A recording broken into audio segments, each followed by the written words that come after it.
پھر بھی ہم آزاد ہیں اللہ کے فضل و کرم سے۔ ہمارے بچوں کو ہم کیا کریں، اس کی تعلیم دیں کہ یہ ہندوستان ہمارا ہے، ہمارے اسلاف نے اس کی آزادی کے لیے قربانی دی، اپنے جانوں کو نچھاور کیا، اور تبھی یہ ہندوستان ہمارا ہوا ہے۔ آپ کبھی بھی پیچھے نہ رہیں۔ کیوں؟ میں آپ کو ایک مثال دینا چاہتا ہوں کہ اگر کوئی فلائٹ جب اڑتی ہے فضا میں، اس فلائٹ کا کنیکشن جب یہاں کے کنٹرول روم سے، ایئرپورٹ کے کنٹرول روم سے کٹ جاتا ہے تو کیا ہوتا ہے؟ اس کا اتا پتہ نہیں رہے گا، اس وقت کہاں جا کے گرے گی وہ۔ تو ویسے ہی ہمارے بچے اگر اسلاف کی تاریخ کو یاد نہیں رکھیں گے، نہیں جانیں گے، تو ہمارے بچے بھی، ہماری نئی نسل، یہ سب برباد ہو جائیں گے۔ ان کے پاس کوئی طاقت نہیں ہے، ان کے پاس کوئی ثبوت کے لیے کوئی چیز نہیں ہے کہ ہم پیش کریں۔ صرف ہمیں یاد رکھنا ہے کہ جو تاریخ ایک دم بالکل محفوظ ہے، اس تاریخ کو ہم اپنے بچوں کے سامنے پیش کریں، چاہے بنگلہ زبان میں، اردو زبان میں تو بھرے پڑے ہیں الحمدللہ۔ اس تاریخ کو ہم اپنے بچوں کو سکھائیں، سنائیں، پڑھائیں، جیسے ہم اسلام کے اتہاس پڑھاتے ہیں۔ اور کون نہیں ہے؟ ہم مومن ہیں، ہم مسلمان ہیں، ہماری اس انڈیا سے فطری طور پر محبت ہے، فطری طور پر ہماری اس سرزمین سے محبت ہے۔ ہم اس سرزمین کو چھوڑ کر کیوں جائیں گے؟ خود نبی کریم صلی اللہ علیہ وسلم جب مکہ چھوڑ کر مدینہ ہجرت کر رہے تھے، تب انہوں نے روتے روتے کہا تھا کہ اے مکہ، اگر مکہ والے مجھے نہ نکالے ہوتے تو میں اس سرزمین سے نہ نکلتا۔ تو یہ ایک فطری چیز ہے، ہمارے نبی صلی اللہ علیہ وسلم کے دل میں پیدائشی وطن جو ہے اس کی محبت بھری پڑی تھی۔ تو ہمارے بھی دلوں میں اس انڈیا کی محبت بالکل بھرے پڑے ہیں۔ آپ ایک مثال لے لیجئے، آپ جس گھر میں رہتے ہیں، اگر آپ کو اس گھر سے نکالا جائے، آپ کو کہا جائے کہ آپ دوسرے گھر منتقل ہوئیے، یا پھر آپ جب اپنی مرضی سے اس گھر کو چھوڑ کر دوسرے گھر جاتے ہیں، تو آپ کو کیسا محسوس ہوتا ہے؟ گرچہ آپ کا یہ پرانا گھر مٹی کا ہو، پھوس کا ہو، لیکن آپ اسی سے زیادہ محبت کرتے ہیں۔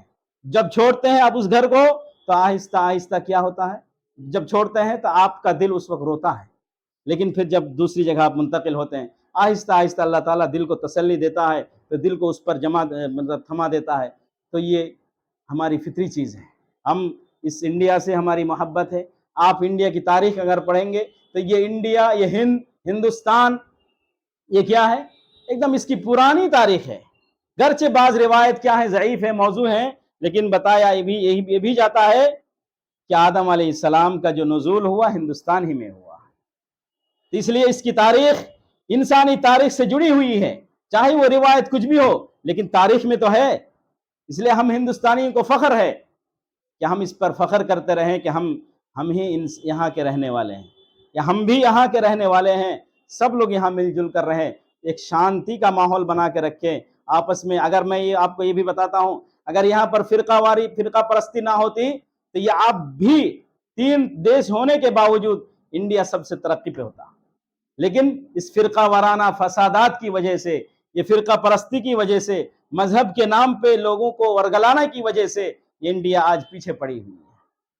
لیکن ہم آخر میں یہی دعا کریں گے کہ اللہ تبارک و تعالی ہمیں ہمارے اس ملک کو آزاد کیا ہے، اور زیادہ آزادی کے ساتھ ہمیں جینے کا موقع دے، اس لیے کہ اللہ تعالیٰ نے ہمیں آزاد بنایا ہے، آزاد پیدا کیا ہے، کسی کے غلام بنا کر نہیں پیدا کیا۔ جیسے پیدا کیا آزاد، ویسے جینے بھی اللہ تعالیٰ ہم کو اپنی توفیق اور مرضی سے آزاد جینے دے۔ اللہ تعالیٰ ہماری اس دعا کو قبول فرمائیں، اور ہمارے جو بھائی سن رہے ہیں، دیکھ رہے ہیں، دیکھیں گے، یہ بھائی ہمارے اس ویڈیو سے، ہمارے اس بیان سے غلط تاثر نہ لے۔ ہم سب سے محبت کرتے ہیں ہندوستانی ہونے کے ناطے۔ ہم چاہے یہاں کے رہنے والے ہندو ہو، یہاں کے رہنے والے عیسائی ہو، سکھ ہو، جو بھی یہاں کے باشندے ہیں، سب سے ہماری محبت ہے، اس انڈیا کے، ہندوستان کے رہنے والے کے اعتبار سے۔ اللہ تعالیٰ ہم سب کی محنت کو قبول فرمائیں، اور ہمیں آخرت دنیا میں چین و سکون سے جینے دے، اور آخرت میں بھی اللہ تعالیٰ ہمیں جنت نصیب فرمائیں۔ آمین ثم آمین، وآخر دعوانا ان الحمد للہ رب العالمین۔ سبحانک اللہم و بحمدک، اشہد ان لا الہ الا انت، استغفرک و اتوب الیک۔